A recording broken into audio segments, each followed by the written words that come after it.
Good morning everyone. আজ আমি তোমাদের সাথে কী শেয়ার করবো বলো তো? এগুলো কী বলো তো? চিংড়ি মাছের মাথার ভর্তা। এই মাথাগুলো কিন্তু ফেলে দেবো না, ভালো করে ধুয়ে পরিষ্কার করে কড়াইতে তেল দিয়ে নুন হলুদ দিয়ে ভালো করে মাথাগুলো লাল লাল করে ভেজে নেব।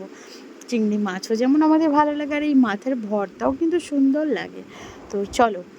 আর এখানে আমি একটা মশলা নিয়ে নিয়েছি, পেঁয়াজ রসুন আর দুটো শুকনো লঙ্কা। ঝালটা আমি একটু বেশি কমই দেবো, তোমরা তোমাদের পরিমাণ মতো ঝাল দিও। এখানে দেখো ভাজা হয়ে গেছে লাল লাল করে, এটা তুলে নেব। এবার ওই কড়াইতে একটু তেল দিয়ে বেশি করে একটু কালো জিরে দেবো, মানে একটু বেশি করেই দেবো। কালো জিরে শুকনো লঙ্কা দিলে কিন্তু ভালো টেস্ট বাড়ে। দিয়ে দেখো তোমরা, কালো জিরেগুলো ভালো করে ভেজে নেওয়ার পর পেঁয়াজ আর রসুনটাও আমি এর সাথে কিন্তু অ্যাড করে দেব এবং ভালো করে ভেজে নেব। এবার লাল লাল করে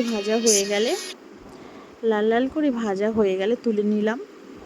দেন তারপর এটা পেস্ট করে নিয়েছি, ওটা দেখানো হয়নি। কড়াইতে তেল দিয়ে কালো জিরে দিয়ে পেস্টটা তুলে দিয়েছি। দেখো তেলও অলরেডি ছেড়ে গেছে। এর ওপর একটা সেদ্ধ আলু, অর্ধেক করে রাখা সেদ্ধ আলু গ্রেড করে দিয়ে দেবো। দেখো দিয়ে দিয়েছি। দারুণ লাগে, বিশ্বাস করো। এটা এখনও ভাজা হবে, ভাজা হয়ে হয়ে হয়ে কিন্তু একটা ডোয়ের মতো হয়ে যাবে। এই দেখো শুকনো শুকনো হয়ে যাবে একদম, ভাজাটা পুরো ডোয়ের মতো হয়ে যাবে। তারপর দেখবে রেডি, গরম ভাতের সাথে জাস্ট ফাটাফাটি লাগে।